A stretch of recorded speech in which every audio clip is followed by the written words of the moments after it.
Good day everyone, my name is Alex and welcome to a new review. For today I have a 2-year-old phone or maybe 3-year-old phone. Yes, this phone was released quite some time ago and this is called the Yotaphone 2.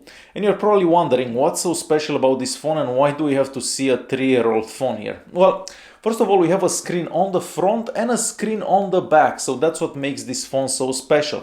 Back in the day, this phone used to cost about $700–800, so very expensive, and I believe that that's the reason why it wasn't that popular. However, today you can actually buy this phone for around $130, so very cheap.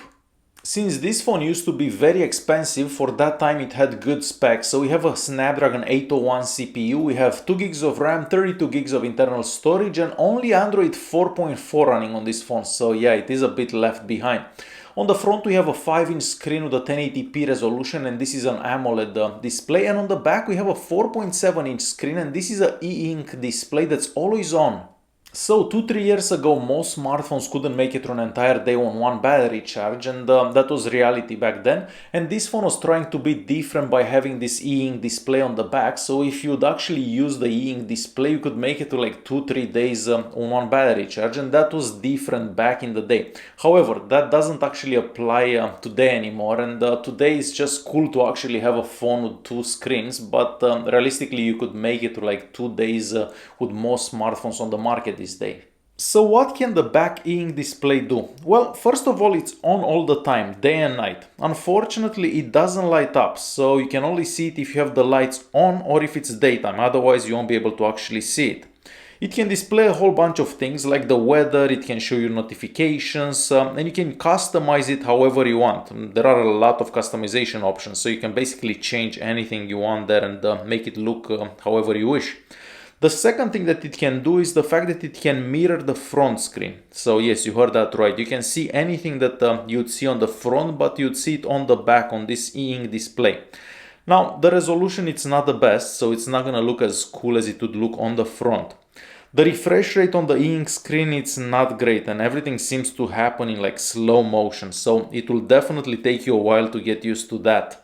You can even take selfies with the rear camera and see yourself on the e-ink display, so that's a very cool feature. You can write text messages if that's what you want. So basically everything that you would be able to actually do on the front of the phone you can do on the back. You can even play games if you want. Of course the screen is gonna be black and white and the refresh rate it's kind of slow, so you're gonna skip a frame here and there, well maybe more than a frame. But basically anything that you do on the front of the phone you can do on the back, and you can save battery while doing that. Personally, I don't think I care that much about saving battery to actually give up the colored screen for a black and white screen. That's kind of refreshing very slow and everything it's in like slow motion. So I would definitely not give up the front screen just to save battery. But that's just me, and who knows, maybe you're in a special situation where you don't actually have a charger and that's the only way to go.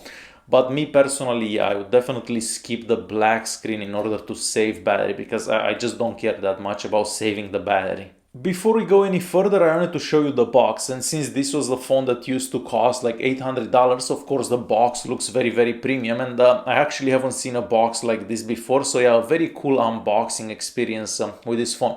The phone itself, it's made out of plastic, so it doesn't actually feel like a phone that would cost $800. So on the frame here, we don't really have that much. We have a couple of buttons, so the volume button, the power on button, and on top we just have the 3.5mm audio jack.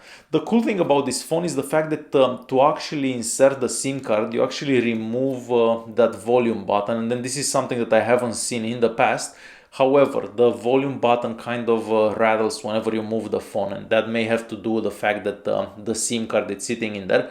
But yeah, it is a bit annoying, and considering the price that we used to have for this phone, so like $800, that would be unacceptable at that time. However, at this time the phone costs only about $130, and I think for $130 it is quite acceptable. Moving on the bottom of the phone, there you're gonna find what looks to be like 2 speakers like most phones these days. However, only one of them it's a speaker, the other one it's actually a microphone. The speaker doesn't get that loud, and for a phone that used to be that expensive, I was actually expecting that the speaker would be louder, but yeah, the speaker doesn't get that loud. Aside from that, we have a micro USB port right there, so you can charge the phone there, or you can actually connect any USB stick. So yes, this phone supports OTG and it's gonna be able to read anything that you have on any USB stick. As for charging, the phone is not the quickest to charge, so it will take you about 2.5 hours to fully charge this phone. But the cool thing about it is the fact that it supports wireless charging. So if you have a wireless charger at home, you can just place this on a wireless charger and it can charge that way. And speaking about the battery, so we have a 2500 milliamp battery, and if you're using the front display, well, you're gonna get about 3 hours of screen on time, so not more than 3 hours, at least for me, and this will depend from user to user, but definitely not that much battery life on this device. On the front of the phone, starting at the top, we have a speaker, we have a couple of sensors and a 2 megapixel front-facing camera. Unfortunately, there is no notification light on this phone. Now, the 2 megapixel front-facing camera, as you'd probably expect, doesn't take the absolute best pictures, and these are a couple of examples of pictures that I took with this phone, so as you can probably tell for yourself, they're not the absolute best. The 5-inch screen that we have on the front of the device, it's an AMOLED display and has a resolution of 1080p. The viewing angles are really good, the blacks are very black, and all the other colors look very nice and vibrant. So yeah, definitely the front screen is very beautiful. The screen sensitivity is also very good, so you can touch the screen in about 10 places in the same time and the screen will register, and the screen is actually covered by Gorilla Glass 3, so it's not gonna get scratched that easily. And since we are talking about Gorilla Glass 3, the back screen is also covered by Gorilla Glass 3, so the phone is not gonna get scratched that easily. And lastly, at the bottom of the screen you're gonna find the on-screen buttons. Unfortunately, you cannot move these around. For some reason, the phone reminds me a lot of old Nexus devices, so the way it feels, the way it looks, the way it moves, pretty much everything reminds me of old Nexus devices, and it's not that big, so you can actually hold this phone in one hand and use it with one hand, which is something unusual these days. For connectivity, the phone can connect to some 4G networks, however here in Canada the bands don't actually match the carrier, so I wasn't able to connect to the 4G networks, but you can still use it on 3G and H+, so it still works fairly good. For Wi-Fi, we only have one band for Wi-Fi, so we don't get dual band Wi-Fi, and of course the phone has NFC and Bluetooth. As for call quality, the call quality is excellent, so the speaker here it's very nice and loud. However, you can't actually talk on the back, so you always have to talk on the front of the phone, but you could dial from the back, so that is a bit confusing, but keep in mind that you can only talk on the front of the phone where the speaker is. But yeah, the call quality is great. And moving to the GPS unit inside this phone, well, I have to say that it is very disappointing. So it takes a long time to actually connect to the satellites, and then it disconnects when you move around and so on. So yeah, the GPS unit inside this phone, it's not the greatest. The cool thing about it is the fact that you could actually use Google Maps on the e-ink display. And that is something very unusual and very cool. And yes, it does look pretty cool whenever you use Google Maps on that.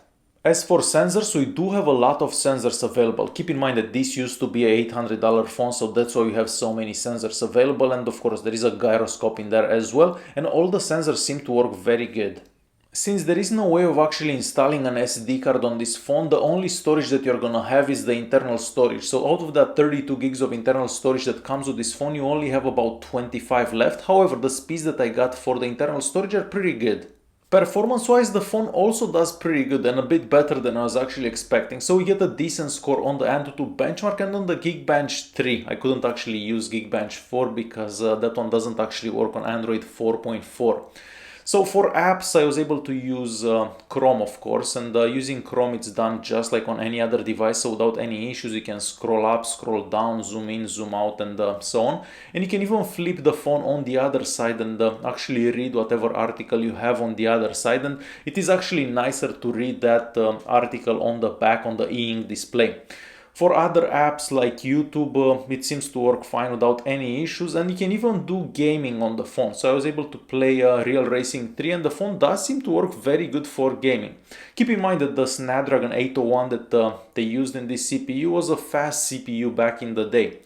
And of course, you can even do gaming on the back of the phone. So if you want to save some battery, however, you're gonna lose a couple of frames here and there, but you can definitely play games on the back of the device as well. As for the operating system, the phone is using Android 4.4, so this is a very old version of Android, and I highly doubt that this phone will ever get updates. So most likely you're gonna be stuck on Android 4.4 forever. The good thing about it is the fact that this is very close to stock Android. So the launcher that they use is basically the Google launcher that they used to have back in the day. So scrolling in between apps, screens and so on, it's done very fluently. So I haven't actually found this phone to be lagging for pretty much any task that I've tried. And even though we only have 2 gigs of RAM, multitasking on this phone still works pretty good. However, if you keep big games running in the background, the phone will actually close those apps. But for most apps that you'd have in the background there, yeah, the phone keeps those open at all times. The settings app looks identical to the settings app that you'd find on any stock Android, so that's a very good thing. And the only added features that I found in there are related to the back screen, so we don't actually have any added features in there. As for languages, like most devices, most Android devices, we do have a lot of languages available in there. On the back of the phone, just above the ink display, we have an 8 megapixel camera and a flash, and I have to say that I was quite impressed with the camera on this phone. Even though the phone costs only $130, now the camera is quite decent. The camera app looks like the camera app that you would find on a stock Android, so we do have some options in there, but we don't have a crazy amount of options. But the camera app, it's rather quick, so taking pictures is done very quickly. As for picture quality, I have to say that I was quite impressed. I wasn't expecting that the camera would perform this well. So most pictures that you're gonna take, even in low light, they do turn out quite good. So these are a couple of examples of pictures that I took with this phone. So overall, pretty good for a phone that costs only $130 at this time. So there you have it. This was the Yotaphone 2, a phone that used to be $800 back in the day and now only $130. So I have to say, for a phone that costs $130, this is definitely different. The only downside to the phone is the fact that we have Android 4.4 and the battery life, it's not the best if you plan to use the regular screen. But if you do use a combination of the back screen and the front screen, it's gonna last for quite some time. So definitely a very interesting phone for $130, and I think I'm actually gonna keep this phone just because it's so cool and it's so much different than any other phone that I've seen. Alright guys, hopefully you enjoyed this video. If you did like it, press that like button in there. Don't forget to subscribe, and I'll see you in the next one. Thanks for watching.